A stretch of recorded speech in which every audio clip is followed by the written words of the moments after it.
제자들과 함께 계셨다가 예수님께서는 부활 승천하셨어요.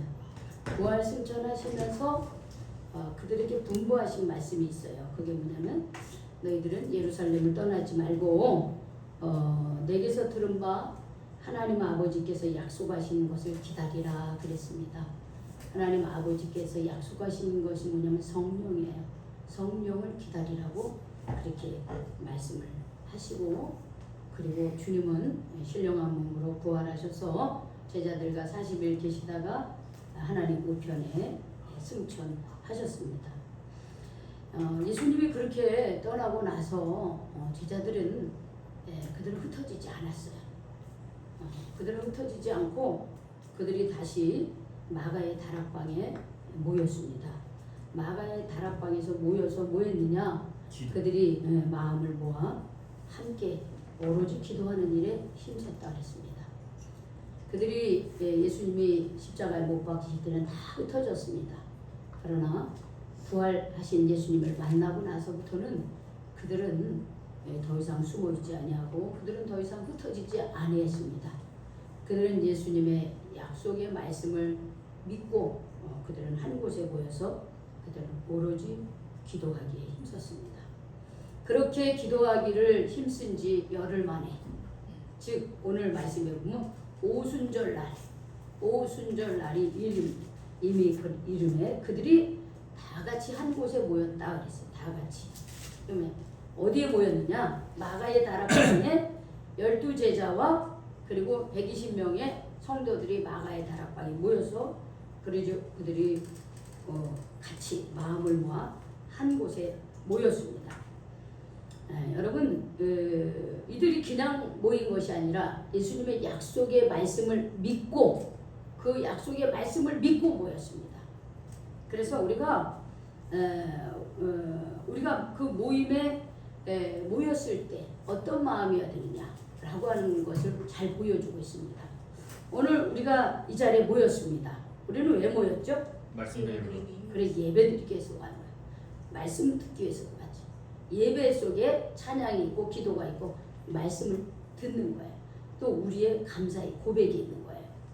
우리는 이곳에 모인 이유가 하나예요. 뭐예요? 우리가 이 자리에 모인 이유 하나의 목적이 뭐예요? 하나님 만나는 것. 하나님께 예배드리고 있는 거예요. 그렇죠? 하나님께 예배드리기 위해서 이 자리에 모인 거예요. 우리 각자의 형편들은 다릅니다. 그러나 우리가 여기에 모이는 거는 단 하나가 돼야 돼. 그건 뭐냐? 하나님께 예배드리는 마음, 그 마음으로 이 자리에 있어야 되는 겁니다. 모이기는 모였는데 각각 다 딴 마음이야. 어떤 습관적으로, 의무적으로, 그래서 시간 지나기를 바라고 늘 습관적으로 했으니까 안 하면 좀 안 될 것 같고, 이런 마음이 아니라 우리가 이 자리에 하나님께 예배드리기 위해서 이렇게 모일 때 하늘의 문이 열리는 줄로 믿습니다. 하늘의 문이 열리고 우리에게 하늘의 은혜가 임할 줄로 믿습니다. 그들이 그렇게 모여서 한 곳에 모여서 그렇게 예수님의 약속의 말씀을 믿고 같이 모여서 기도했을 때 역사가 일어난 거예요. 2절을 한번 읽어볼까요? 시작. 후련히 하늘로부터 급하고 강한 바람 같은 소리가 있어 그들이 앉은 온 집에 가득했다 그랬어요. 여러분, 그들이 그렇게 한 곳에 모여서 한 마음으로 기도할 때에 호련히 이렇게 시작해요. 호련히 그래요. 호련히 하늘로부터 이렇게 얘기하고 있습니다. 여러분, 호련이라고 하는 뜻이 어떻게 이해가 됩니까? 갑자기? 그렇지, 갑자기 정확하네. 호련히. 표준 세번역에 보면 갑자기로 표현이 됐어요. 갑자기. 그들이 그렇게 모여서 그렇게 기도하기에 힘썼더니 갑자기 어디로부터? 하늘에서부터 이렇게 시작합니다. 하늘에서부터.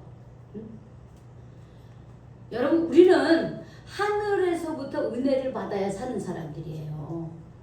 근데 그 하늘이라고 하는 것이 단순히 물리적인 땅과 저 하늘을 의미하는 게 아닙니다.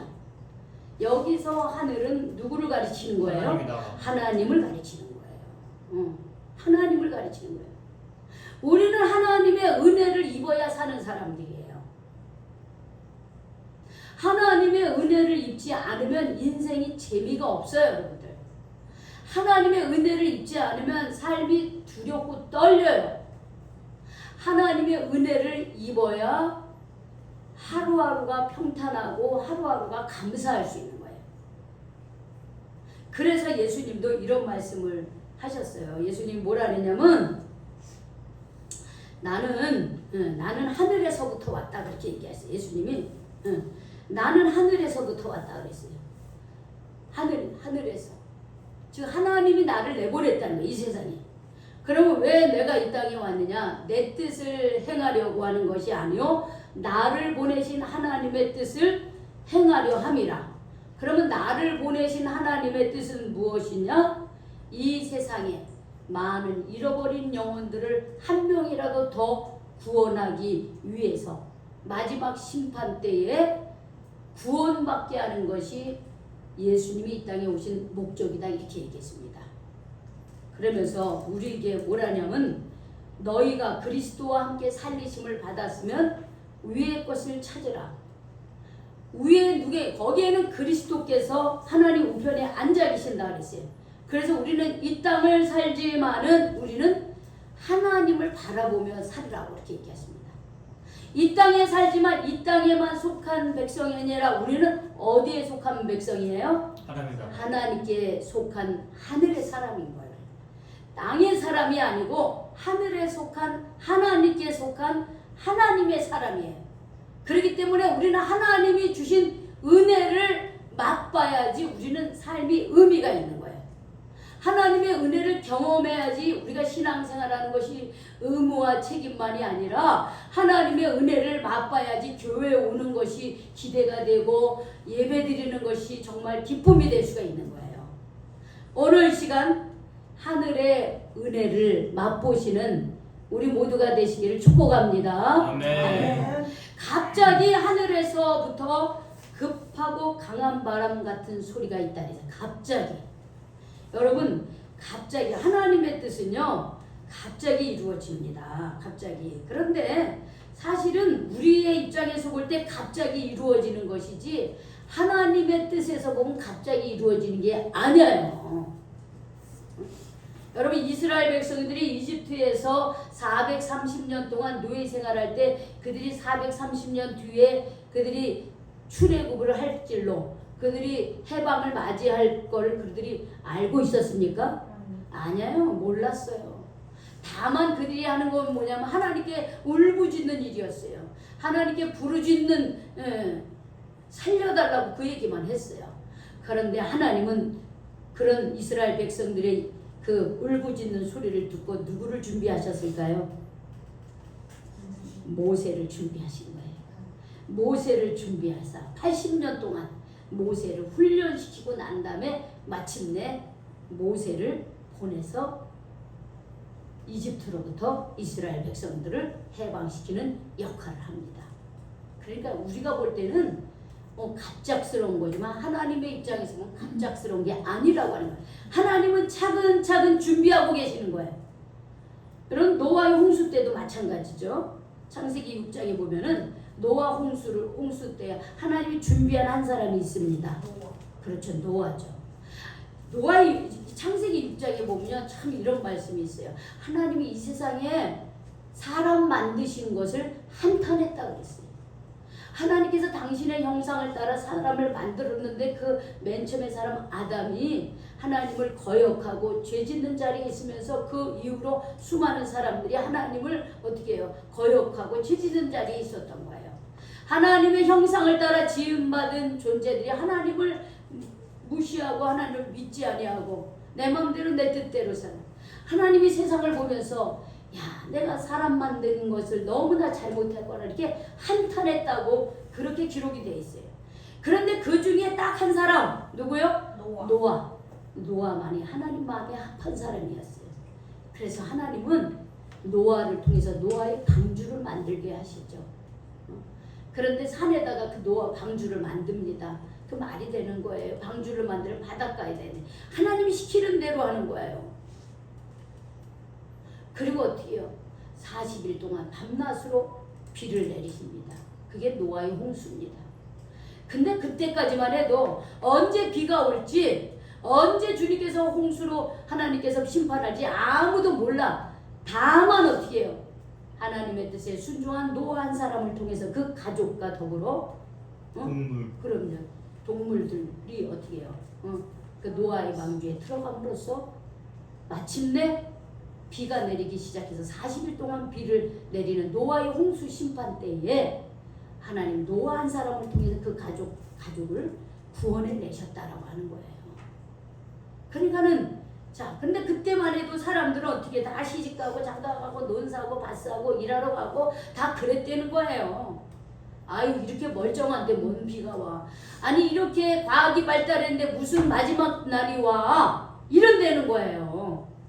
그래가지고 하나님을 믿지 않고 세상살이에만 그렇게 그냥 세상 일에만 관심을 갖는다는 거예요. 그런데 주님이 때가 되면 주님이 언젠간 다시 오신다는 거예요. 그래서 우리는 땅에 살고 있지만 우리는 땅에 속한 사람이 아닙니다. 예수 그리스도를 통해서 새 생명을 얻은 우리 한 사람 한 사람은 하늘에 속한 백성인 거예요. 예수 주님께서는 언제 오실지 모르다 이 땅에 반드시 오십니다. 그날과 그 시간은 아무도 모른다 그랬어요. 예수님조차도 모른다 그랬어요. 노아 홍수 심판 때도 노아만 하나님 말씀에 순종하고 살았어요. 비가 내리기 시작해 40일 동안 왔을 때 사람들은 그전에는 자기가 하고 싶은 대로 다 살았습니다. 그러나 노아의 방주가 땅 문이 닫히면서 물이 내리기 비가 내리기 시작해서 모든 사람들이 어떻게 해요? 그 홍수에 다 물이 잠겨 죽어버리고 맙니다. 주님이 오시는 날도 그렇게 되는 거예요. 차곡차곡 주님께서 어떻게 하나님께서 계획하고 준비하고 계시는 거예요. 우리의 생각엔 갑자기 그런 일이 생기지만 하나님의 계획 속은 아니야. 다 미리미리 얘기를 해주셨어요. 이미 예수님을 통해서 다시 오신다고 얘기하셨잖아요. 근데 그날과 그 시간을 우리 알지 못하는 거예요. 우리는 그저 깨어 있어서 믿음으로 사는 일밖에 없는 거예요. 주의 성령이 임하시는 것도 마찬가지입니다. 갑자기 하늘로부터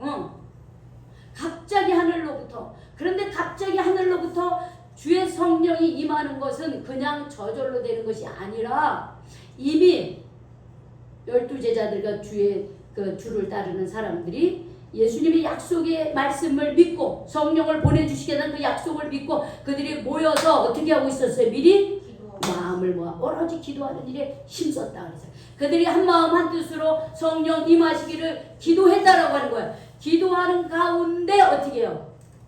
갑자기 후련히 하늘로부터 하나님으로부터예요. 하나님께서 뭘 보내주신 거예요? 성령을 보내주신 거예요. 그런데 이들이 제자들이 그 성령을 경험해 본 적이 없어요. 처음인 거예요. 그러니까 그 성령을 표현하는데 성령을 표현하는 내가 아는 방법으로 표현을 하는 거야. 여러분도 그렇잖아요. 여러분이 어떤 아주 그 기가 막힌 그런 어떤 광경을 보게 되면 그 기가 막힌 광경을 내가 아는 수준의 언어로밖에 표현이 안 되는 거야. 그렇죠? 여러분 사도 바울이 3층전까지 갔다 왔을 때 그거를 어떻게 표현하겠어요? 그가 아주 간단하게만 표현하는 거예요. 여러분이 예를 들어서 내가 누군가 사랑하는 그 사람을 만나게 돼. 저 사람하고 내가 사귀고 싶다. 근데 그 사람하고 같이 사귀게 됐어. 그랬을 때 그 마음을 다 표현이 됩니까? 안 돼요. 내가 사랑하는 사람과 이렇게 원하는 사람과 교제를 하고 훗날 아름다운 가정을 이루어갈 때 그게 말로 다 표현이 됩니까? 안 될 거란 말이에요. 그러나 그래도 말로 표현하는 것은 내 마음에 가장 내가 경험하고 있는 행복의 그 느낌의 아주 부분적이라고 하는 거예요. 이와 마찬가지로 이 제자들이 성령이 그렇게 갑자기 그렇게 그 기도하는 가운데 막 하나님께서 성령을 막 부어주시는 거야. 성령을 부어주시는데 그거를 어떻게 표현이 안 돼. 그런데 그래도 그들의 언어로, 그때 당시 그들의 언어로 이렇게 표현하고 있는 거예요. 강한 바람 같은 소리가 있어 이래요. 바람이 아니에요. 단지 뭐예요? 바람, 강한 바람 같은 소리라는 거예요. 소리가 들렸다는 거예요. 소리가. 근데 그 소리는 굉장히 큰 강한 바람과 같은 그 소리였다라고 하는 거예요. 그거와 똑같은 걸, 같은 비슷한 것, 뭐뭐 같은 강한 바람 같은 소리라고 하는 거예요. 성령의 임하심이 그렇게 확 느껴졌다는 거예요.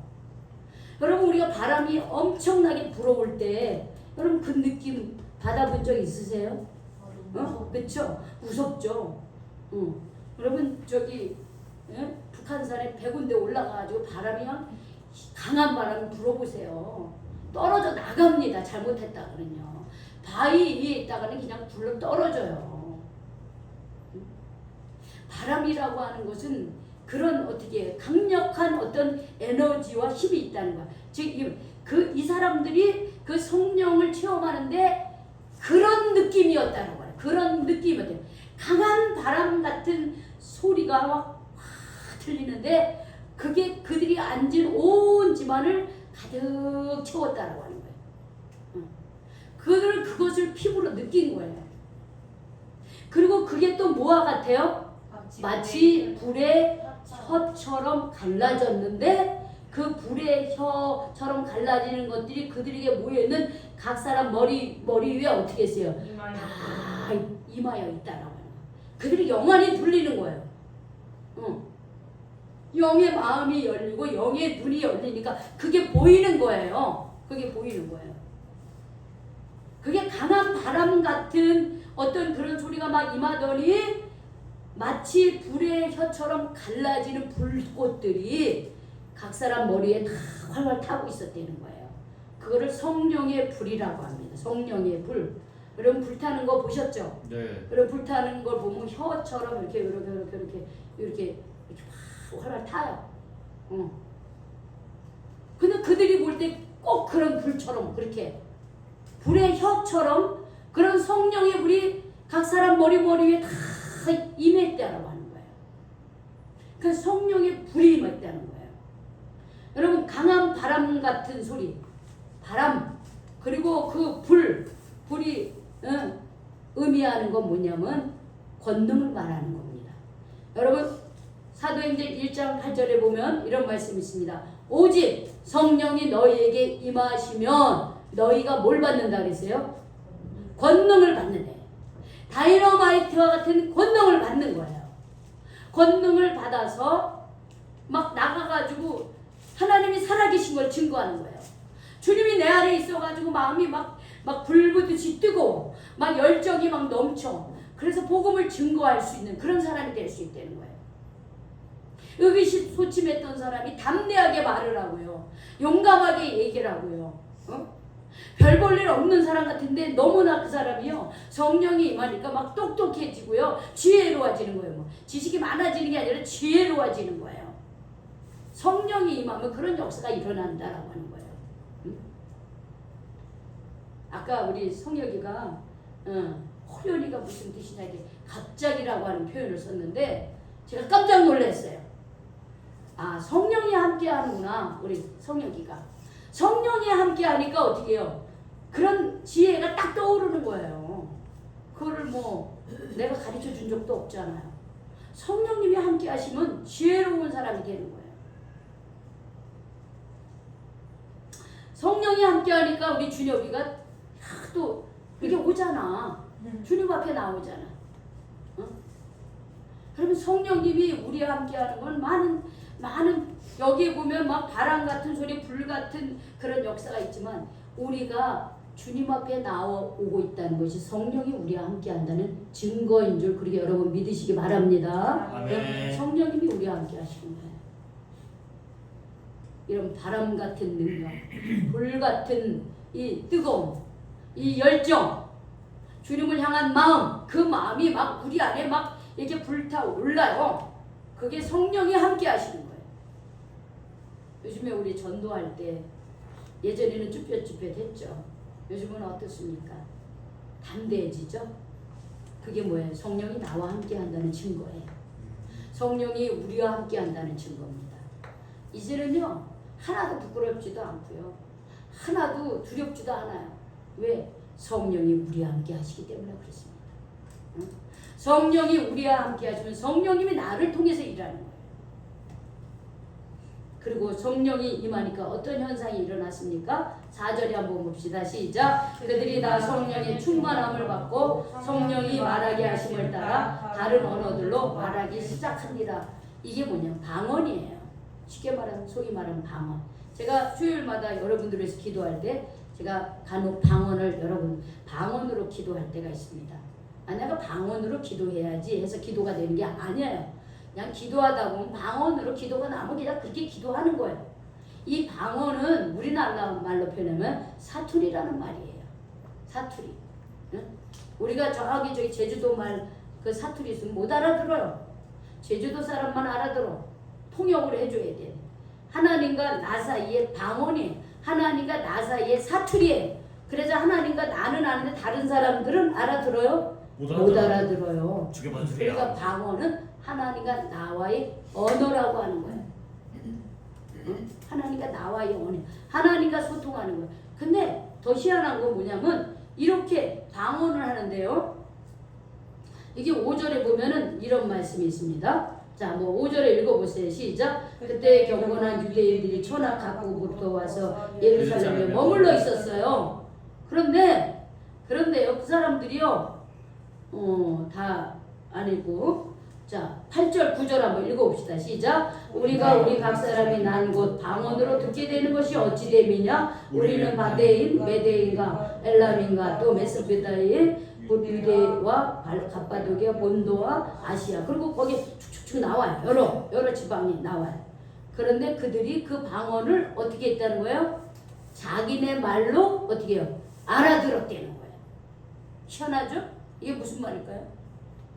이들은 방언으로 하나님께 기도하는데 저기 메소포타미아, 뭐 메데인, 바데인, 유대인, 유대야, 갑바도기아, 부르기아, 밤빌레, 애국과 뭐 브레네 사람, 리비아, 뭐 여러 데를 다 거기서 예루살렘에 와가지고 오순절을 지키는 사람이 자기네들의 언어로 방언 다 그게 알아듣는. 그러니까 아니 저 사람들 갈릴리 사람 아니야?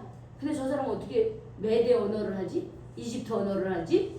갑바도기아 언어를 하지? 막 그렇게 막 들리는 거야. 이게 무슨 말인가? 여기 중요한 비밀이 있어. 뭐냐? 우리가 하나님과 영적으로 소통하는 사람은 우리는 이웃과 소통하는 사람이 된다는 것을 말하고 있습니다. 하나님과 방언으로 말하며 영으로 소통하는 자는 우리가 어떤 사람이든지 그 사람하고 소통할 수 있는 그런 사람이 된다는 거예요. 진정으로 하나님과 소통하는 사람은 이웃과 진정으로 소통하는 사람이 되는 거예요. 우리가 하나님과 소통이 안 되기 때문에 이웃과 소통이 안 되는 거예요. 성령이 우리와 함께 하셔서 성령으로 하나님과 소통하고 하나님의 마음을 알고 하나님의 뜻을 알잖아요. 그러면 우리는 그가 어떤 사람이든 내가 만나는 사람이 어떤 사람이든 지식인이든 무식한 사람이든 아니면은 공부를 잘하는 사람 못하는 사람이든 어떤 사람 그가 돈이 있는 사람 없는 사람 그가 어떤 흑인이든 백인이든 어떤 사람이든지 그 사람하고 어떻게 소통할 수 있는 그 마음을 가지고 있다는 것을 말하고 있습니다. 이게 바로 성령의 사람이에요. 성령의 사람은 내가 좋아하는 사람만 사랑하는 게 내가 마음에 드는 사람만 사랑하는 게 아니라 어떻게 해요? 성령의 사람은 어떻게 해요? 각계각층의 다양한 사람들일지라도 소통할 수 있는 그런 예수님의 마음을 가진 사람이 된다라고 하는 것입니다.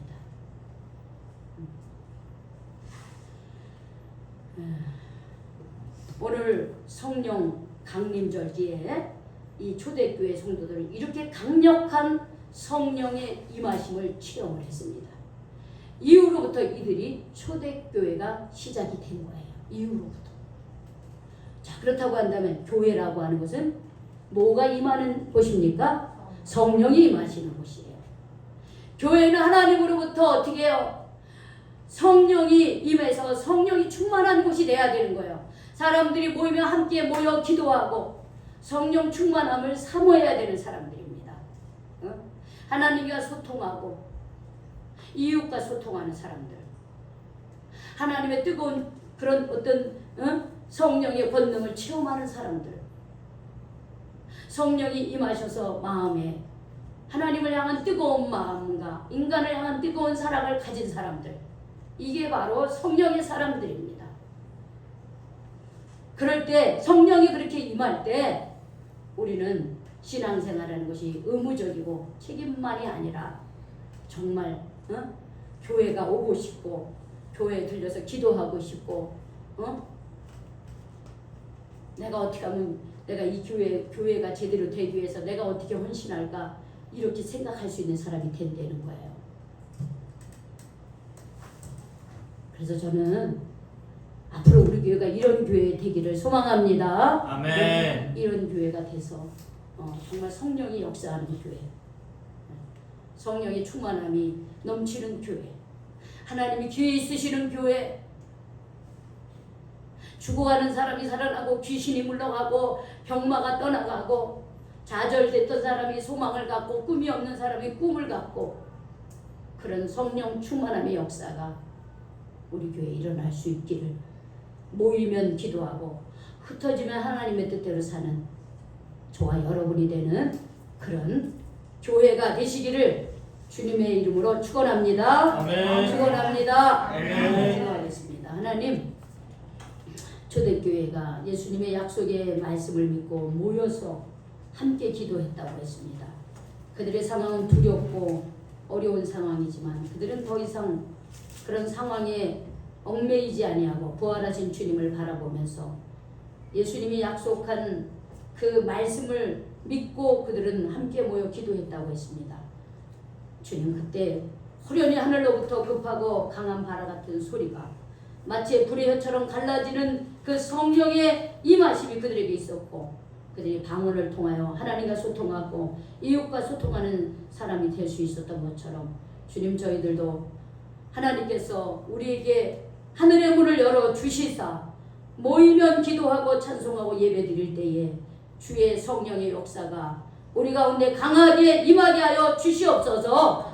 불같은 성령 하나님, 바람같은 성령 하나님께서 우리 각 심령 위에 임하여 주셔서 하나님 우리의 마음이 뜨거워지게 하시고 우리가 주님을 향한 마음이 주님 뜨거워지게 하시고 교회를 향한 마음이 또한 목회자를 향한 마음이 성도를 향한 마음이 이웃을 향한 마음이 정말 사랑으로 뜨거워지는 그런 저희들이 될 수 있도록 이끌어 주시옵소서. 하나님, 이 시대에 우리 교회는 정말 성령이 역사하는 교회, 성령이 주인 되는 교회, 하나님 성령님의 이끄심에 살아가는 그런 참된 하나님의 자녀들이 되는 그런 교회 되게 하여 주시옵소서. 예수님의 이름으로 기도 올리옵나이다. 아멘.